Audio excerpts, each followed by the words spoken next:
you ever tried to kill your ego and felt emptier, not freer?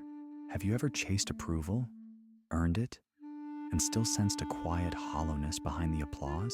If so, your problem isn't that you have an ego.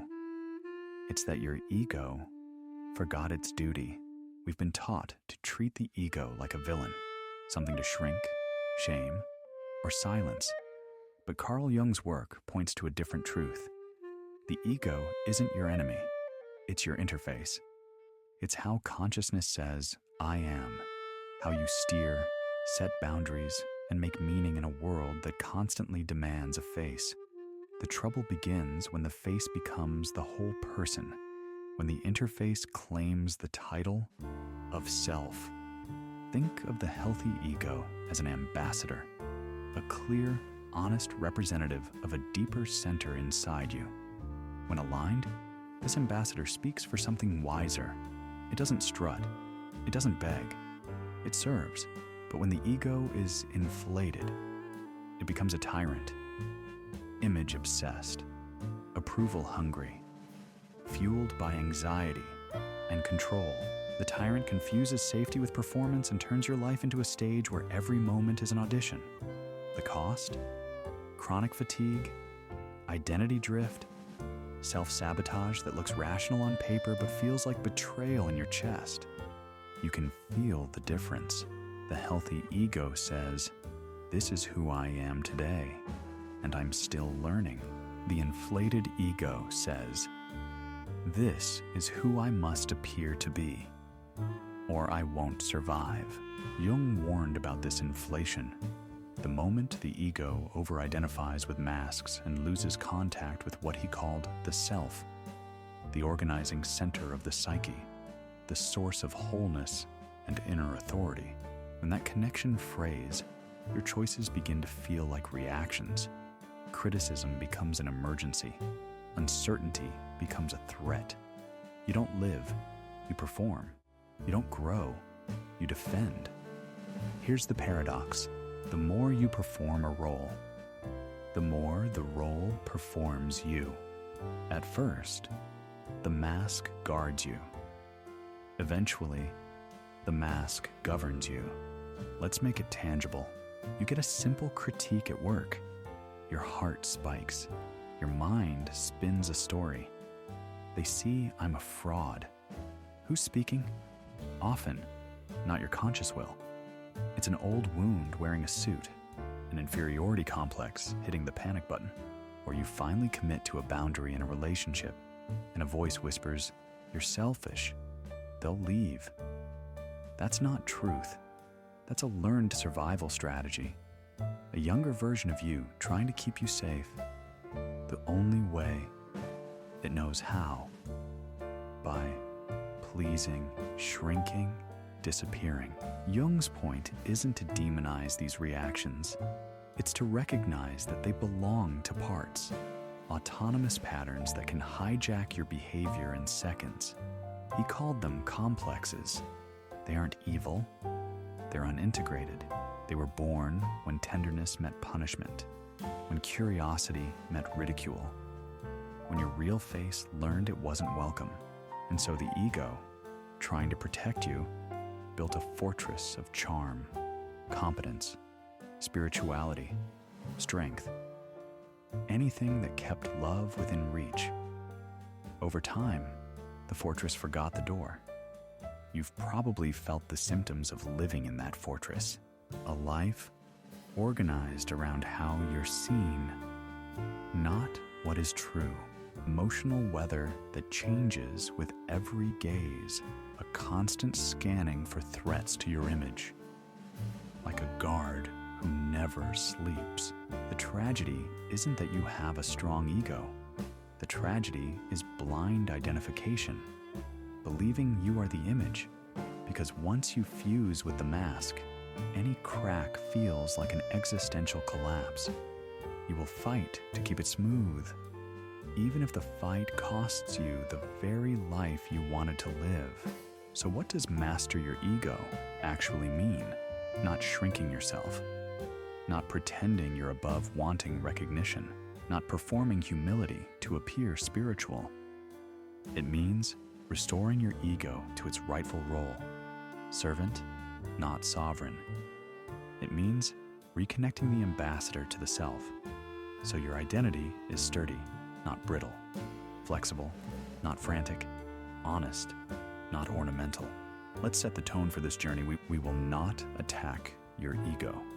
We will educate it. We'll retrain the ambassador to stop politicking for applause and start speaking for truth. We'll learn to notice when a complex grabs the wheel and how to take the wheel back without shaming the part that panicked. We will practice a language shift that sounds small but changes everything, from I am angry to anger is present, from I am a failure to a failure story is visiting me now. This isn't wordplay. It's psychological leverage, the space between stimulus and response where freedom lives. Across this series, we'll move through 3 essential movements: recognition, seeing ego inflation and possession without flinching; observation without fusion; staying present to a reaction without becoming it; integration, reuniting the ego with the self, so authority is quiet, not performative. By the end, you'll stop negotiating with your life like a brand manager. You'll begin to act from an inner compass that doesn't need to be defended, because it doesn't depend on anyone's spotlight. That's what Jung pointed to when he spoke of authentic authority, a presence that doesn't need a microphone to be heard. If the ego can be possessed, how do you recognize it in real time? In the next part, we'll map the 3 telltale signs of ego possession and the subtle body signals that warn you a complex is about to take the wheel. Let's get started.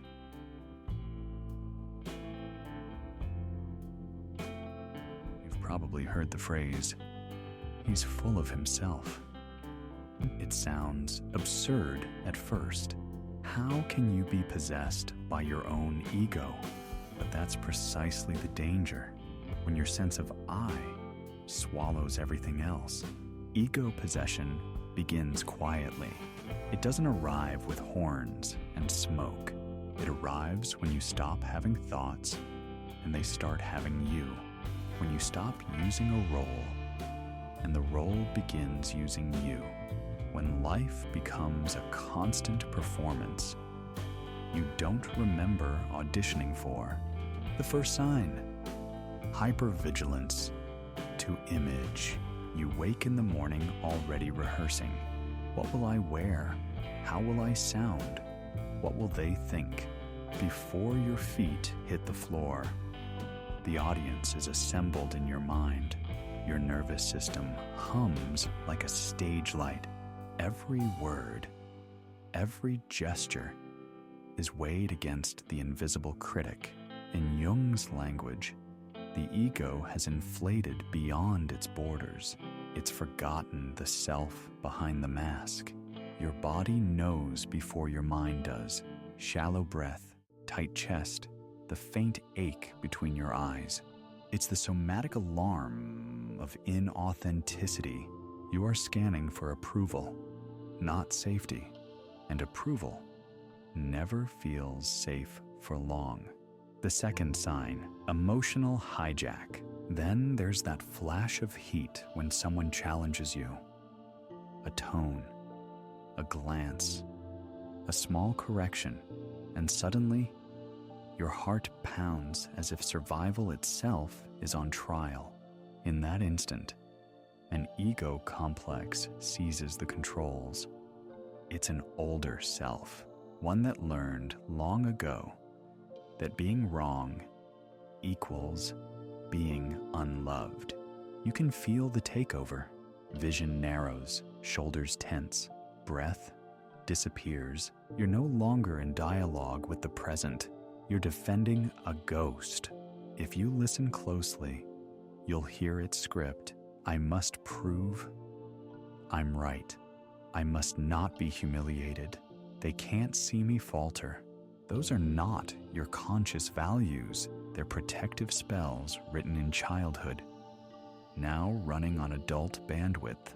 The third sign, the collapse after control.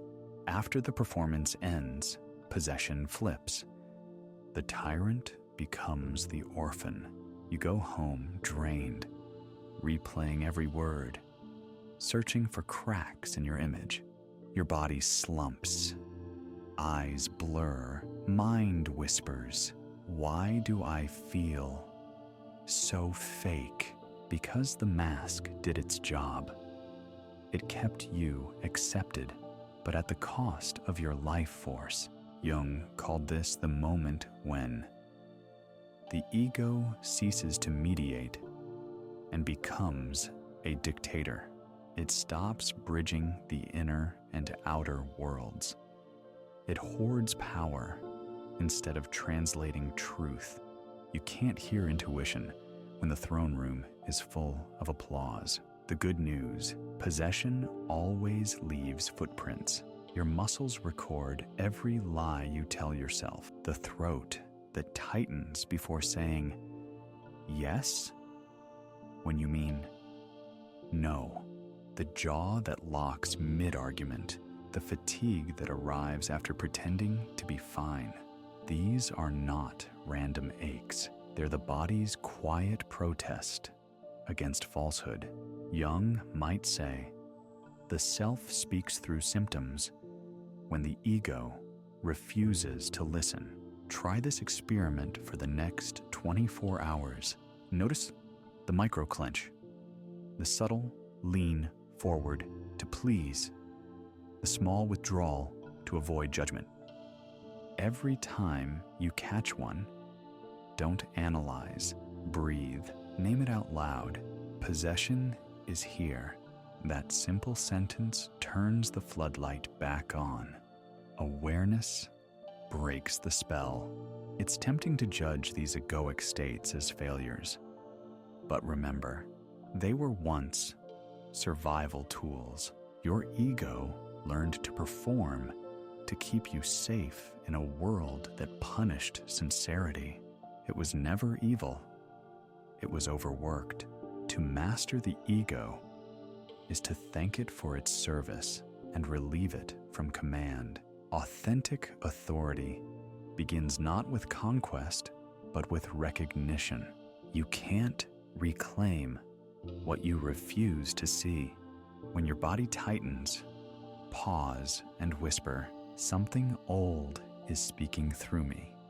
Then ask, what does it need me to understand? That question invites self back into the room. Now that you can spot ego possession as it happens, the next challenge is subtler. How do you respond without being consumed? In the next stage, we'll explore the art of observing without identifying, the turning point where awareness becomes liberation. You've begun to notice the signs, the tightening jaw, the defensive thought that rushes in before you can breathe. That's awareness, the first crack in the illusion. But awareness alone isn't freedom. It's the doorway. Freedom begins when you can observe the storm without becoming it. When Jung spoke of individuation, the process of becoming whole, he didn't mean perfection.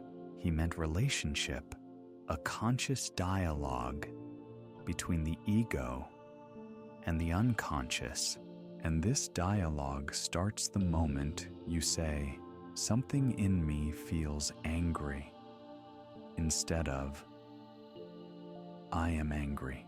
It's a subtle shift in grammar, but it rewires your inner universe. One sentence fuses you with the feeling. The other invites you to meet it. That space between the two, that's consciousness returning home. Imagine your emotions as guests at a long table. Some arrive noisy and dramatic. Rage, jealousy, shame.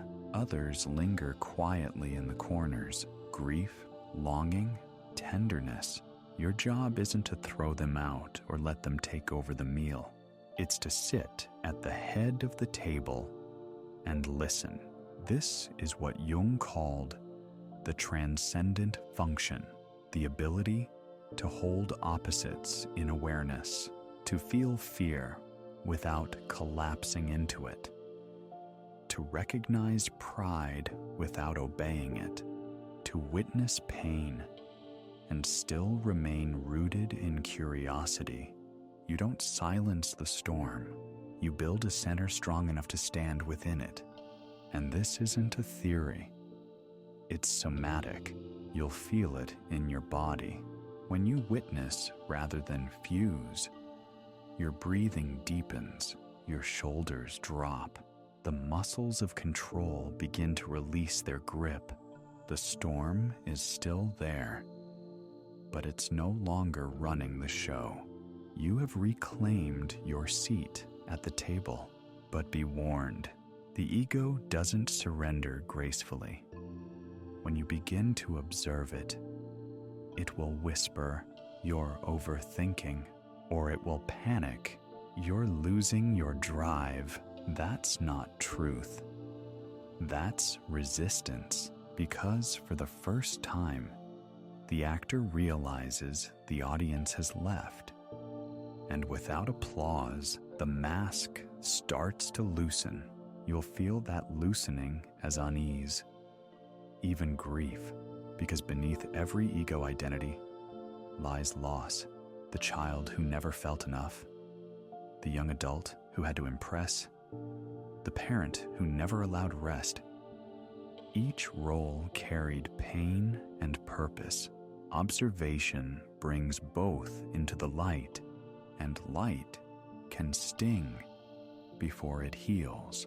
But stay one breath longer than the instinct to distract. Stay long enough to see that the storm has edges. You are not the storm. You are the sky that holds it. Try this the next time emotion surges. Don't ask why. Ask where. Where do I feel this in the body? Throat, chest, belly. Name the visitor. Anger is here. Fear is here. Anchor the observer. Place a hand on the body part that speaks the loudest. Whisper, "I'm here with you." Let silence finish the sentence. You are not performing calmness. You're remembering that you exist beyond performance. This witnessing builds psychological muscle. At first, you'll wobble, react, then realize, then regret. That's fine. That's the training. Each time you catch yourself mid-fusion, you shorten the possession. Each time you return to observation, you strengthen the bridge to the self. A healthy ego doesn't need to win every argument. It can live inside paradox, strong yet humble, grounded yet flexible. It can admit, "I don't know yet," because real confidence isn't knowing everything. It's not collapsing when you don't.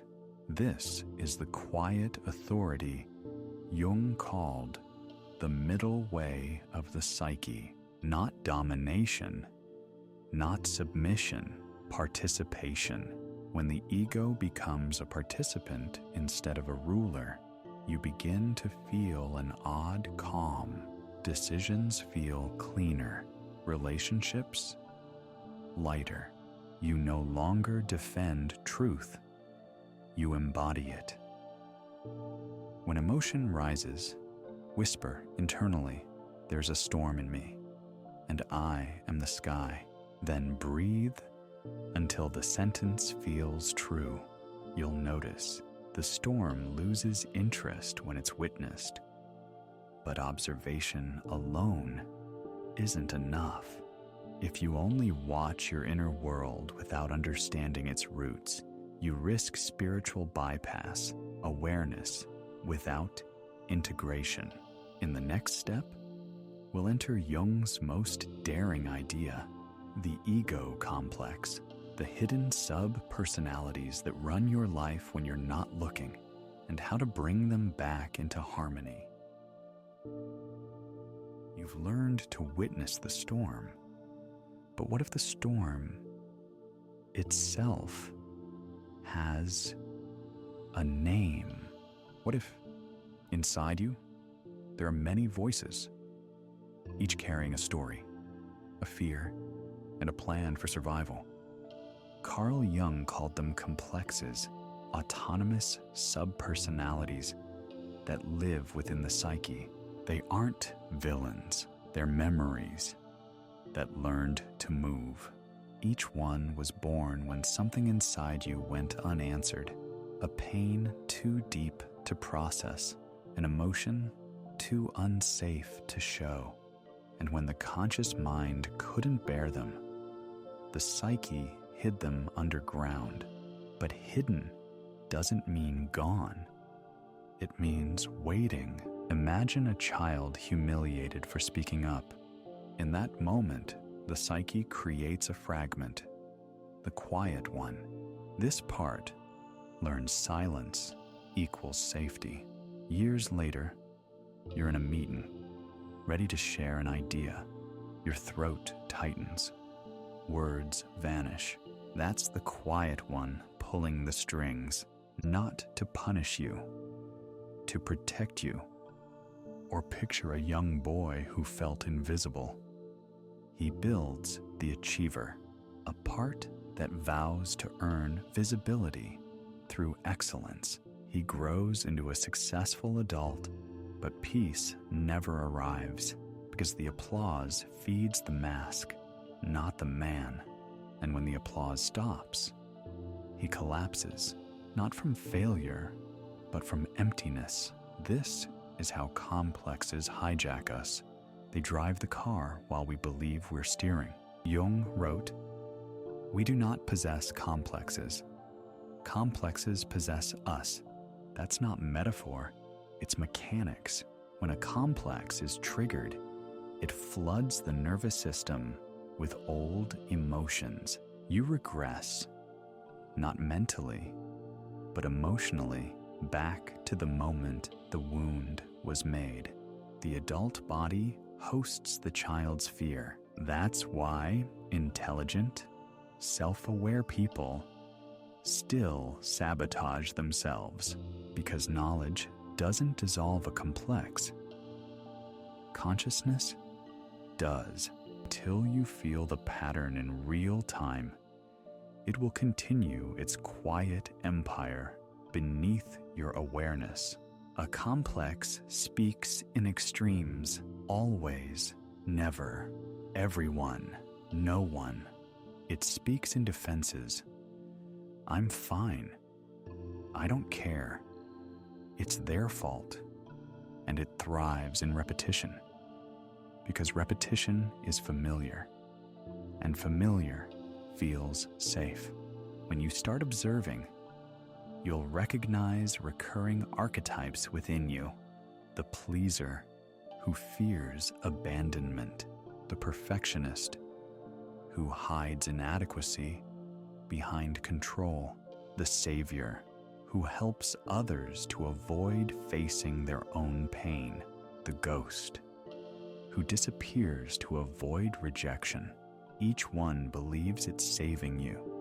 Each one is exhausted. The goal is not to exile them. It's to bring them home, to let the self, the deeper organizing center, sit at the head of the table again. Because when these parts are acknowledged, they soften. When they are ignored, they scream. Reintegration begins with recognition, not resistance. When you feel that sudden surge of shame, don't rush to suppress it. Say, I see you. Notice where it lives in the body. That act of seeing is like sunlight to a creature that's been underground for years. This is not self-indulgence. It's repair. Every time you recognize a complex, you reclaim energy that was trapped in repetition. And that energy becomes intuition, clarity, creativity, grounded confidence. Because now, the puppet strings are visible. And once they're visible, you can choose. But here lies a subtle trap, one Jung warned about. Once you discover your patterns, you might start labeling yourself by them. I'm anxious. I'm avoidant. I'm a people pleaser. These labels help you understand, but they can also become new masks.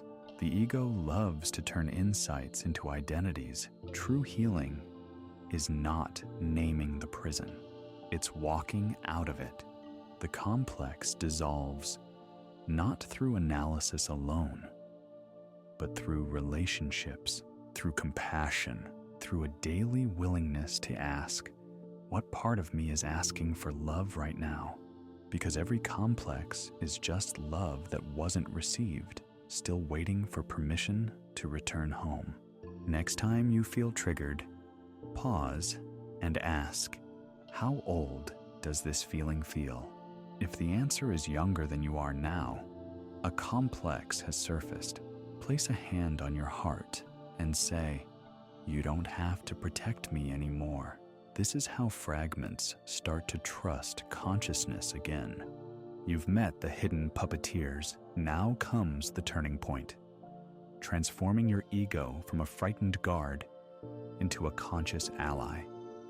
In the next part, we'll explore how to re-educate the ego, to strengthen it, refine it, and reconnect it to the self, where authentic authority is born. By now, you've seen that the ego isn't the enemy. It's the student.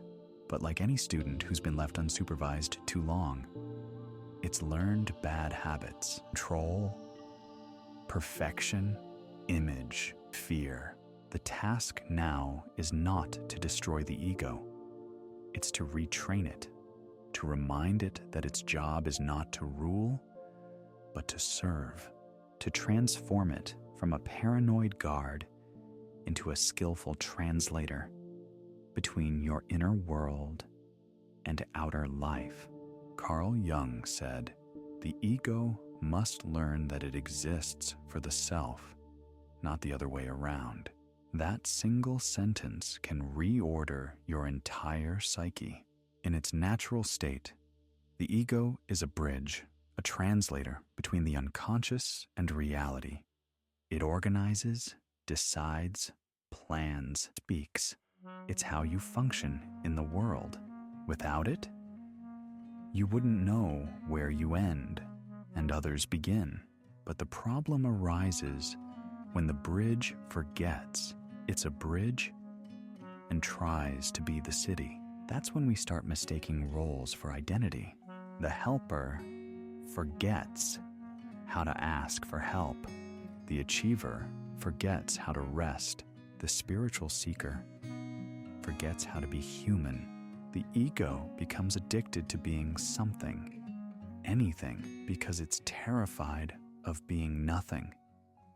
But the self, the deeper organizing center Jung described, is not nothing.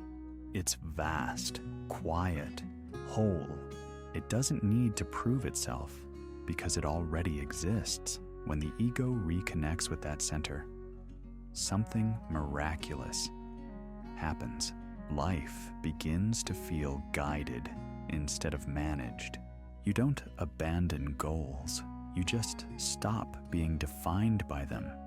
You still build, strive, and express, but now your actions feel like extensions of truth, not armor against fear. The re-education of the ego starts with humility, not humiliation. It's the humility of realizing that you've been running on survival scripts for years, and that those scripts no longer fit the person you're becoming. Start small. When you catch yourself performing, don't attack the ego for it. Gently say, "You don't have to perform for love anymore." That sentence alone can dissolve decades of conditioning. The ego doesn't evolve through punishment. It matures through relationship, the same way a frightened child calms when met with presence, not scolding. The moment the ego feels seen without judgment, it softens, and in that softness, a new kind of intelligence emerges, one that listens inward before reacting outward. You'll know the shift is happening when your inner voice changes tone. Control sounds anxious, urgent, full of shoulds. Cooperation sounds grounded, curious, and slower. You begin to move from "how do I look?" to "what feels true," from "what will they think?" to "what does myself need me to honor?" And this isn't spiritual detachment, it's psychological maturity, because when the ego learns to cooperate, life stops feeling like an endless performance and starts feeling like a conversation. The mature ego is not passive. It still sets boundaries. It still pursues excellence.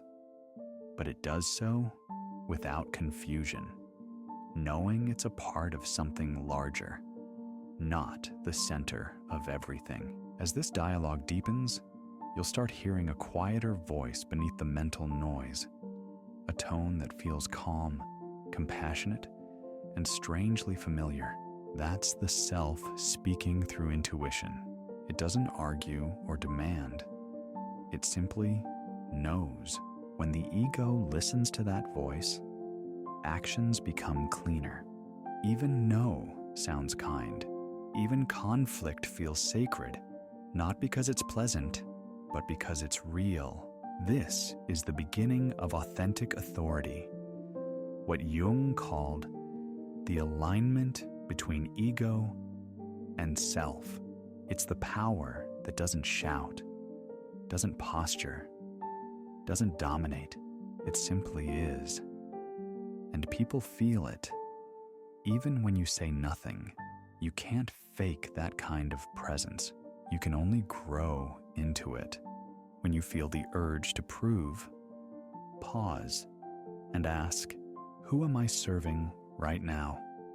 The mask or the self?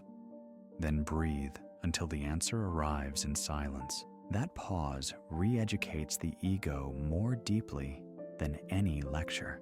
When the ego finally bows to the self, something extraordinary happens.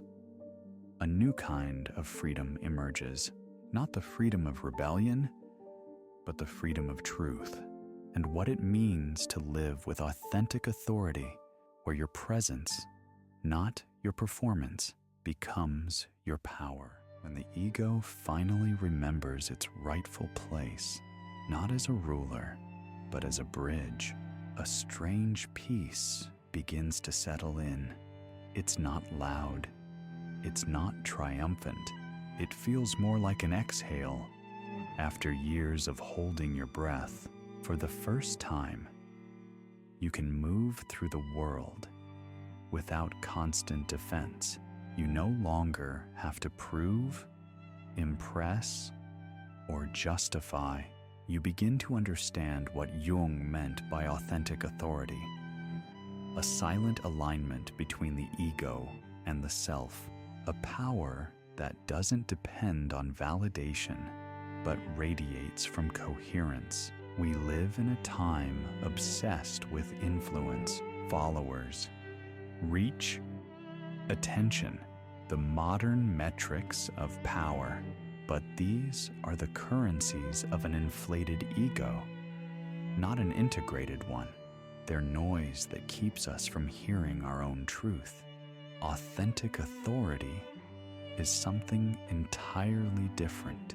It doesn't seek the spotlight, yet it glows when it speaks. It doesn't control others.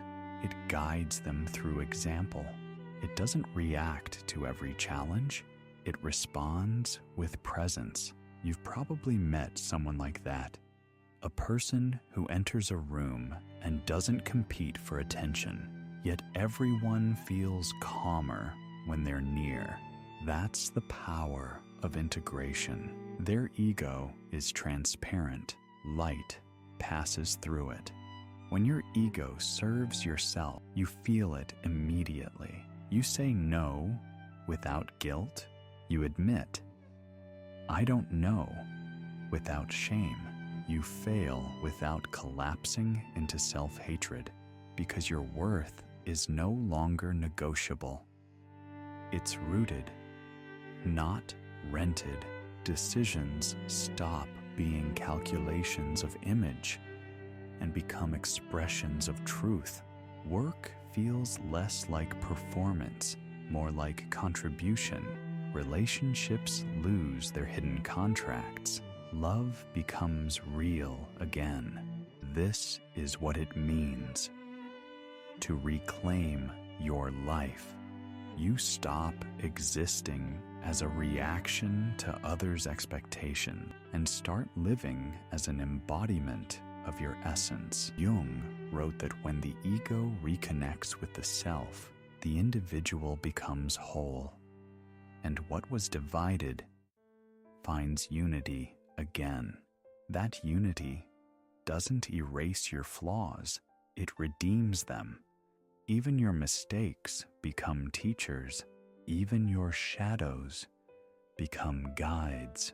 But don't mistake this peace for permanence. Integration is not a single victory.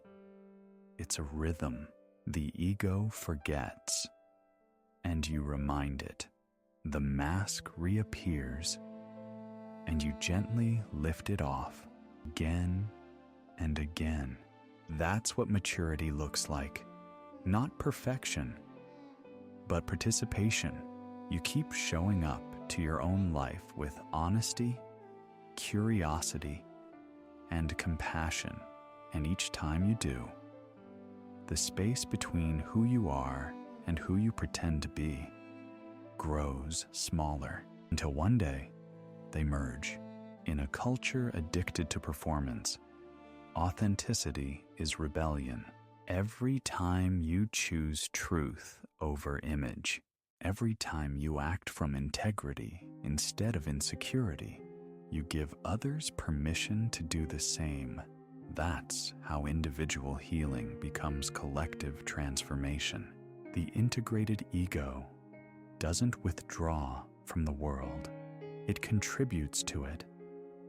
Consciously, it becomes a living example that power can be gentle and that influence can come from stillness, not spectacle. So when you walk into your day tomorrow, remember, mastery isn't measured by how untouched you are by chaos, but by how anchored you remain in the middle of it. Before any big decision, pause and ask, what would myself choose? Not my fear, not my pride, but the quiet truth beneath them. Then act from that silence. That's what it means to master the ego, not to destroy it, to redeem it, to let it serve what is real. Take a slow breath. You've journeyed from misunderstanding the ego to reclaiming its rightful purpose, from being possessed by your mind to becoming present within your soul.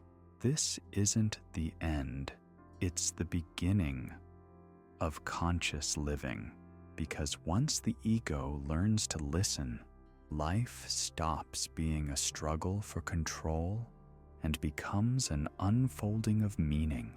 And that, Jung would say, is the moment when the self finally smiles through you. If this message spoke to something deep in you, consider joining our growing circle of thinkers and feelers who believe in conscious evolution. subscribe, share, or simply reflect. Whatever feels true, your presence here means more than you know. Thank you for watching this video.